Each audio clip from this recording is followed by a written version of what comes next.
Hi everyone, my name is Sona. And my name is Sweetie, and welcome to What They Don't Tell You podcast. the pre-dental edition. Can you believe this is our fourth episode? This is our fourth episode, and we were so scared to even start. And I'm so excited for the content it's going to build from what we've already filmed. And I'm very excited for you guys to get to be a part of it. As we're filming, I'm learning so much too as we go. It's cool. Because it kind of forces you to do your own research as well. Especially if you want to be a platform to bring that information to you guys. We want to make sure we know what we're talking about. So the past 3 episodes, we've kind of been on the surface about our experiences. We touched on mental health, and we want to get into the application process and things that I'm about to experience, she's gone through, and you're most likely about to, or at some point in your journey you will. I wanted to get started with personal statement because that's the first thing that I started working on and I'm still working on currently. So we want to share a few things that we found out along the way. We're going to start doing segments. The next few are going to be the actual application process. So we're going to have one for the personal statement, DAT resources, your shadowing hours, organizing your recommendation letters, the actual application process. Ooh, tracking your experiences and hours. Right, like the resume. How to build that. Interviewing 101. But we're gonna start with the personal statement. I forget how detailed it is and how much you need to set time to really organize everything and make sure you have all the requirements fulfilled before you submit. But that's the reality for a lot of students. People who have never been on this path, you don't even realize this. Wait, it's one application, but it's a 12-part series. Of the things you need to get done and apply. With so much detail, the personal statement, the resumes, the community service hours, shadowing hours, it's so much, but you have the time to do it. You just have to really get organized. And I think that's where I'm at right now. That's why I think perfect time to release the series too, because the application process is opening up in May, the soft open, and then you can start, submitting by June. So hopefully these little segments are going to really help you hone in on what you want to write about, how to get organized for it, how to prep for the application. I know I was confused about this. I don't know if anyone else is, so I'm just going to talk about it. When you start in the application process and there's still some things that you're missing, for example, I'm still missing my DAT, I can still start submitting the other parts of the application that I have completed. My goal is to complete my personal statement before the month is over and start my resume. It doesn't mean that you can't start the application process because you don't have everything ready. So if anybody was confused about that, I hope that it brings some clarity, because I didn't know. I thought I had to have everything together and then submit. Well, you can submit the full application without taking your DAT, but you need to put a date for when you are going to take it. And admissions won't look at your full application until that is submitted. So you kind of are placed in a separate queue. So it's submitted, it's done. So your original date will be there, so you'll still be considered early. Okay. But they're not going to look at it until they get the DAT scores. If that taught you something, because I didn't know. I was like, oh man, I can't apply because I have to still take the DAT. And then we'll get into the DAT stuff soon, because we are on this journey together. I am learning as we go, everything that I'm doing in real time, as I mentioned before, and luckily we have someone on the inside who can guide us. So where do we start with the personal statement? Personal statement. I feel the logistics of it. If people don't know what it is, let's explain. Yeah. So what is a personal statement? So the personal statement is an essay which you will submit to every school you apply to. So it is generic, but I feel this is important to know because sometimes people specify which school in the personal statement they want to go to. The personal statement goes to all the schools you're applying for. So if you're applying to 10 schools, all 10 will receive the same personal statement. The actual prompt of this essay is, why do you want to pursue a dental career? I think it's important to mention there is a character count, so it's 4,500 characters. Yeah, so it's not like a 5-page paper. Yeah, so you have to be very precise with your words, and you want to make sure the reader is getting your story across in the shortest amount of words. Yeah, short but impactful. Yes. So I think Some tips and tricks that I've learned along the way for writing, because I've written 3 completely different personal statements. Really? Yeah. I didn't know that. Yeah, 3 completely different ones. They all had the same gist of like the story, because obviously my story stays the same. But the more I learned about how to write one, because I'm a science person. Like, It's not our favorite subject. Yeah. Add that to the list. So that's why your school does offer writing centers, which will literally help you edit your essay, which I recommended you went to, and you did. It was the best. It was the best because I know I struggled starting to write the personal statement because I was like, where do I start? I needed a lot of help. I wrote it 2 years ago, so I haven't even looked at it since. When you told me about the writing center, I made an appointment, and honestly, I was pleasantly surprised how after her reading it the first time, she was like, wow, I totally get like what the message you're trying to say, but let's clean this up a little bit. So she gave me some pointers, making sure that I don't want to make it seem like a struggle story. The idea of my personal statement is more so a perseverance story. I think with the introduction, also it's very important to like captivate the reader. So you want to kind of start out with a single line that kind of like captures you, like reading a good book. So it can be a little dramatic. It can be a little right up my alley. I can bring a little drama. Yeah, you want that first sentence to really capture like, whoa, like what is happening here? And I heard a really good tip is to make it like a vivid story.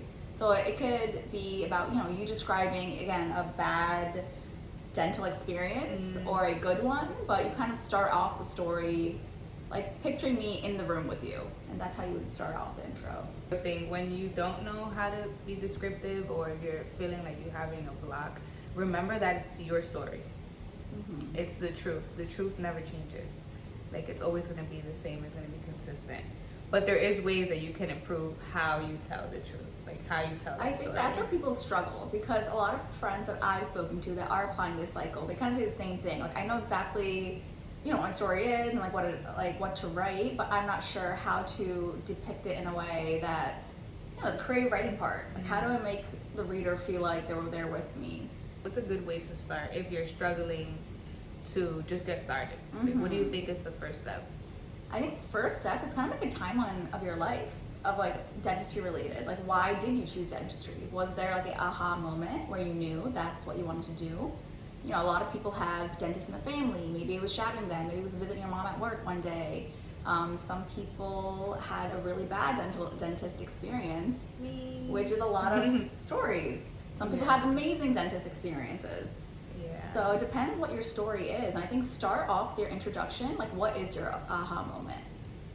And then I think the rest of the whole statement is just you supporting that. Like supporting like different experiences you've had that like solidified, like yes, this is what I want to do. Yeah, and there's a lot of cliche themes that I wouldn't say avoid, but get a little bit more creative. Like remember that you're still competing for a seat, so you want to make sure that your story is compelling and something. I mean, these people are reading personal statements, thousands of them every day. Yeah, so why you? And I'm glad you mentioned the cliche thing, because there are, unfortunately, a lot of cliche stories. And I'm going to be the big bad guy for a second. Let me list a few. Because everyone always says, I just want to help people. I just want to be a humanitarian.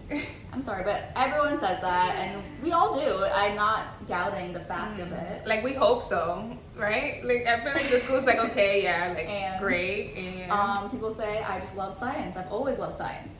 Yes, we all do that. So that when I was writing mine, I was like, dang, I forgot that I went through that. And it brings you to places that maybe you don't necessarily want to revisit, but that might be what gets you in. True. Right? And like you said, you specifically have had a bad dentist story. And I'm sure there's lots of people out there as well. So what are you going to do to make your story different? Right. How are you going to describe the reader reading, how you felt in that chair and not knowing what's going on, not knowing what these tools are in your mouth, no one explaining to you. That's where your story is. Yep. And now, so again, it's writing it. It's the creative part. It's also important to remember the whole point of this is why dentistry. So as much as you're telling your story, you're telling it in a way to explain, like, why do you want to go in this field? What are you trying to change in this field? Like, it shouldn't just be just about, like, like, for example, just using you as an example, I had a bad dentist, so now I want to change that narrative for someone else. Like, explain, like, what are you going to do with that? Like, what steps do you think you can change to change that narrative? Because that motivates you, that's deeper than just, I had a bad dentist or I had a great dentist. Because this is not easy. So what is it that makes you wake up every day and not motivation, right? Because once you don't have motivation, you got to keep going even on those days. So what is it that pushes you? What's your why, essentially? Like, what is your why deeper than I don't like my dentist? Exactly. And what are you going to do to change that? Like, what is your role in dentistry? Like, why does the field need you? Like, what are you going to do for it so other kids don't experience what you experienced? That's true. Right? And I feel like for me, I had a very different kind of, like, I never had like a bad dentist story. It was more of like a lack of education on oral hygiene. And that kind of comes back to, having immigrant parents and just like transitioning to America. And I think that's where my story kind of stems off from, is just like growing up, never really thinking about oral hygiene, never flossing, never even knowing the basics, which are basics, like necessities. Yeah. Because it's not important at that time, For me, that wasn't like the forefront. It was more like you said, kind of that struggle life, just knowing the basics, food on the table, pay your bills. You're not worrying about your health in that manner. And then, I transitioned into a very suburban and comfortable living environment, and that's when I started learning finally, like as a teenager, like normal habits which should be in place. And I was like, why was I not taught that as a kid? And that's where my story comes from, is kind of bringing that education more to stories like these, people who have lived in urban environments, immigrants, just underserved areas. Wow, that was beautiful. Connect with that, because even though like I am first generation, my parents came from Dominican Republic here, they always took me to the dentist, right? But they would just take me anywhere. Like, what do you mean by that? Like, they would just take me to any dental office. Like, they wouldn't really do research or like look up the doctor. They're like, oh, there's a dental office around the corner, and I'm like, okay, like, whatever. But it wasn't the greatest. Like, again, I lived in minority community, and you see those kind of offices compared to if you go to like downtown Manhattan, and you see the quality is so different of just patient care. And I think I want to bridge that gap somehow. Yeah. I don't know how I want to do that yet. And I think writing my statement is helping me figure that out. I think it gives you a reason to really sit down and think, like, is this why I want to go into this field? Like, why do I actually? Is it about the money? Is it about that, like, the balance of work life? Honestly, just how much school costs would have drove me away. Exactly. Like, just that alone. So I had to really, there were moments where I was like, do I really want to do this? Is this really worth it? Am I going to be happy? So you have to think about that because this is an investment of time for the rest of your life. That's how I look at it. Yeah. So you give a certain amount of time in exchange for what? What is that for you? Like, it's not just dentistry. Like, do you want to just be a dentist, or do you want to be the best dentist? Or do you want to like create an impact on the world? Right. Like, do you want to create your own lane? Do you want to be part of a bigger purpose? Right. What is it? And I think that, like, I don't know if some people start the application process with the personal statement, but I think it's a good start. It's a good grounding piece to remind you why you're doing this. Because like we said, this is a 12-part application.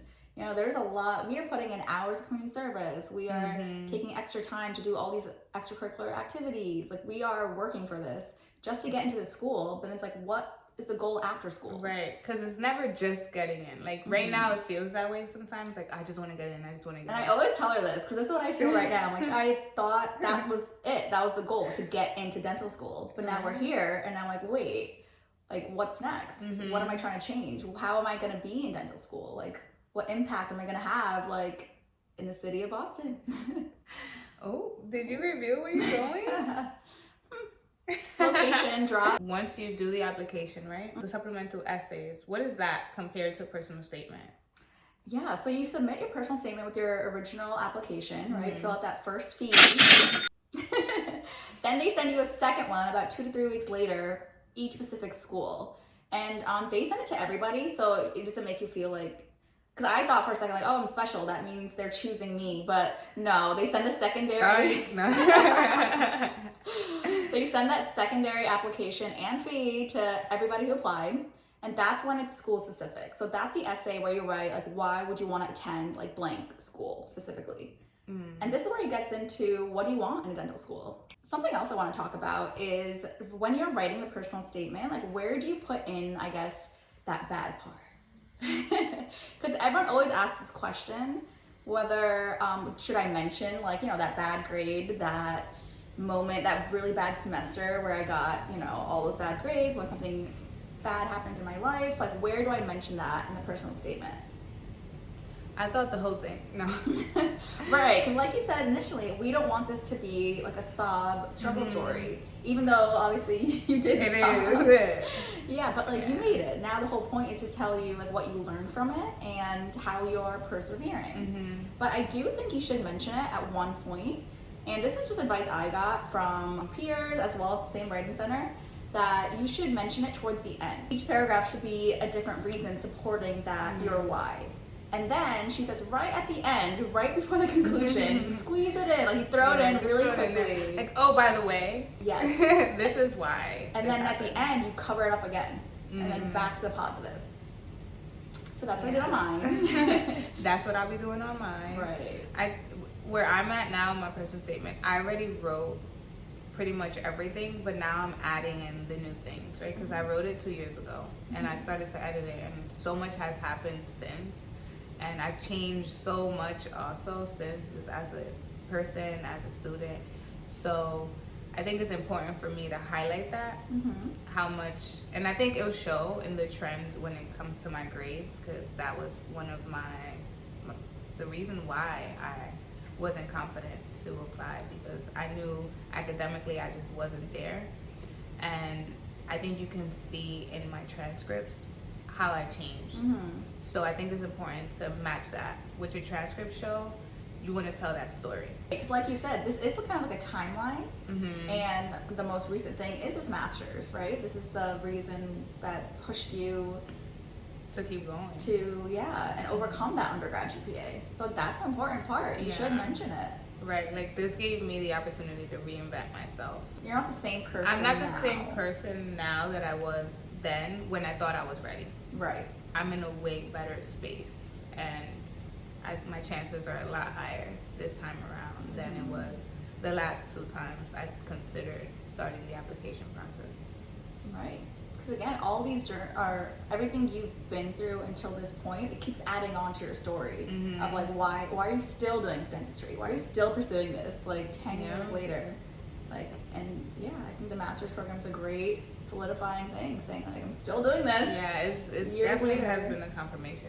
Working at a dental office and then getting into this master's program, it was like the last 2 pieces of the puzzle that were like, yeah, this is it for me for sure. So just to reiterate some of our tips and tricks for the personal statement: avoid cliches.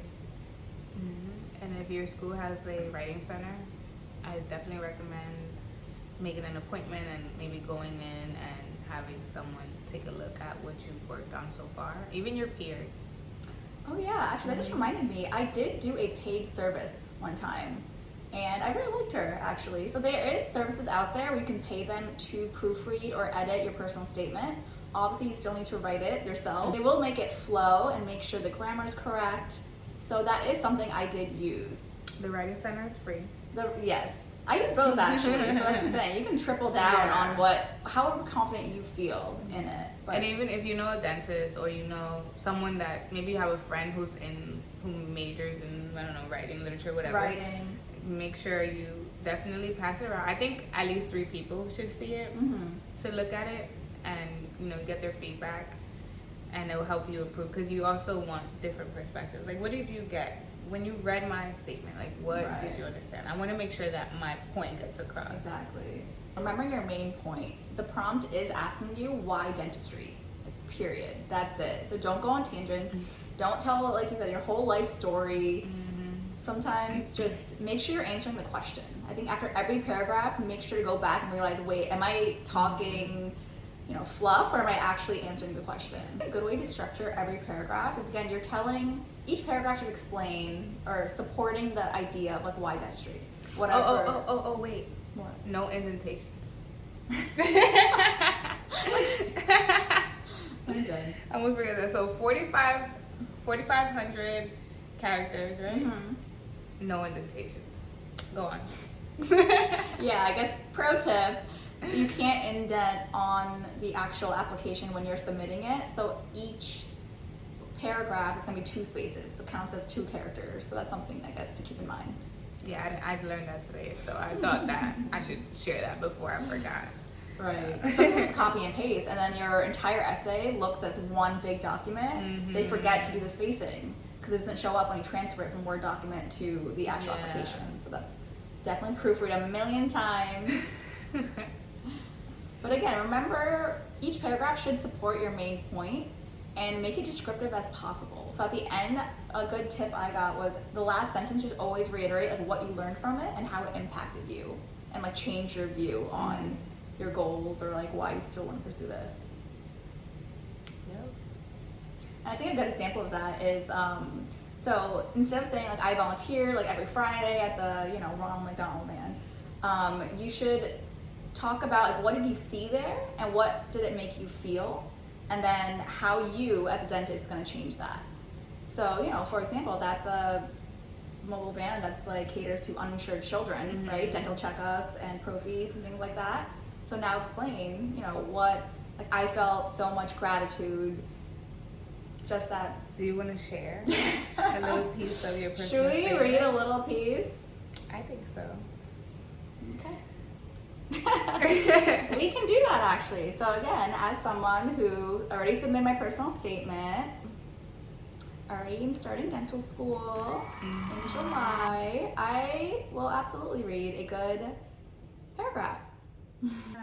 Okay, so like I said previously, so my main motivation in dentistry is seeing both sides of the spectrum. So I grew up kind of, in an urban environment, and I moved to a very suburban one. So there was a huge like socioeconomic gap, which I never understood growing up. Like, why do people from this community act the way they do versus this one? Like, how does it make sense? Like, people, in the urban communities don't even go on like the 6-month checkups, versus the other side, they are there every 6 months, routine, great oral hygiene, health. Everyone flosses, which again, Floss is life. Shout out to that thing. But it's important. And it's, again, unfortunately, kids are not being taught like how to floss, and I wasn't growing up. Yeah. And again, no shade to how we were raised. It's just like the lack of education. Yeah. Right. It's all they knew. Yeah, that makes me sad because I remember I would be a little judgy when people had like bad oral health. Right. And I don't know where it even came from because my mama didn't raise me like that. But I know that once I started talking to people more and I got to understand their backgrounds and just like they just weren't educated on it. And I thought that was so important. Yep, education. And I love how like recently I think dentistry is really pushing towards that. Like when you go to dental school, like all of your community service hours is to helping the underserved. Which again, I love. That's the whole reason I got it. I did the community service the other day and I felt so happy. I wanted to cry. I don't know why I get like that, but when I feel like I'm making a difference, even if it's just that one day, it makes me so emotional. Yeah. It's weird. I'm like, why do I want to cry? I think a lot of dental students can relate to our pre-dents because we are going in this to hopefully make an impact and change some lives. Yeah. While living a great life as well. So I do want to give an example from my actual personal statement. So knowing what you know about me and my reason for pursuing it, my main motive of going into dentistry is to close the socioeconomic gap, which are shown in like healthcare disparities between like, different marginalized groups, things like that. So an example I used was I actually interned at a specific dental office, which only was specific to LGBTQ and HIV / AIDS positive patients. I didn't know they got turned away. So I did not know that either. So some Wow. offices will literally turn you away, I guess, based on honestly nothing, based on your own human Whatever. Yeah. choices, personal attributes. I'm not even sure, but again, private practice can do that because they are privately owned and they can choose whether to cater to you or not as a patient. So that was eye-opening for me because I didn't know that either. And I was, I think, 20 when I was like volunteering here, interning here, and I was like, wait, offices will turn you away based on something, you can't even control. Yeah. For example, obviously we understand the being terrified of like, the bloodborne pathogens, things like that comes with HIV, AIDS, but you don't treat people. exactly. You don't It's turn like, them away. it was so absurd. I mean, we all make our own choices. That's just crazy. It's like, crazy. I would not get emotional about this. But that's why this place was so cool, because the whole motive for this private practice was to cater for like those groups that sometimes don't have a place to go. Yeah. So I think that was my example in this paragraph. And so I used instead of just saying this is what this place did, I have a sentence that says, I recall a patient hesitantly approaching the desk to inquire whether we would take a trans patient as opposed to whether we would take their insurance. Patients being denied basic healthcare based on their personal attributes was both shocking and humbling. I recognized then that healthcare is a privilege, not a human right, motivating me to want to change that narrative. So that's just a tidbit that I guess I wanted to share with you guys. That's beautiful. But see how, again, the structure of a paragraph. I'm not just telling you that this clinic did this. I explained an example of like when I first saw it happening, how I felt, and then what that motivated me to want to do, which is, change that. I'm gonna go look at my statement later. Gotta fix a few things. Oh. No, that's great. That's really nice. Yeah. I did not know that. Really? No. Oh, wow. That's crazy. That's cool that you even found a place like that. Yeah, but that's what I'm saying. So that's my motive has always been finding those places because they exist. So because I'm so passionate about this, I always look for, versus the big generic dental office, I'm looking for that little, private practice that like does it differently. It has a better story. It has That's awesome. a bigger impact, or I love that. The more you know. I hope that helped. Also, don't be on there lying. Do people do that?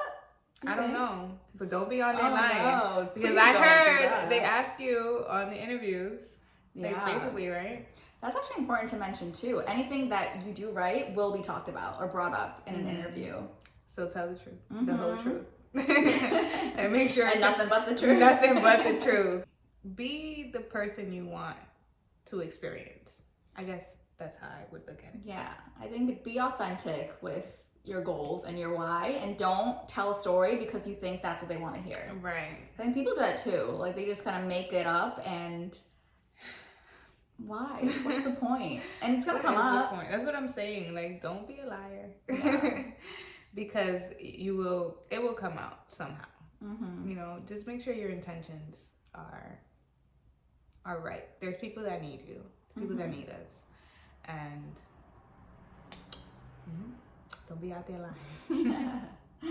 So we hope you enjoyed this episode today. Stay tuned, like, subscribe, hit that bell notification down below. We're gonna put our Instagram and our TikTok under the description box. So be sure to go ahead and follow us on Instagram and on TikTok. Bye. Bye, guys.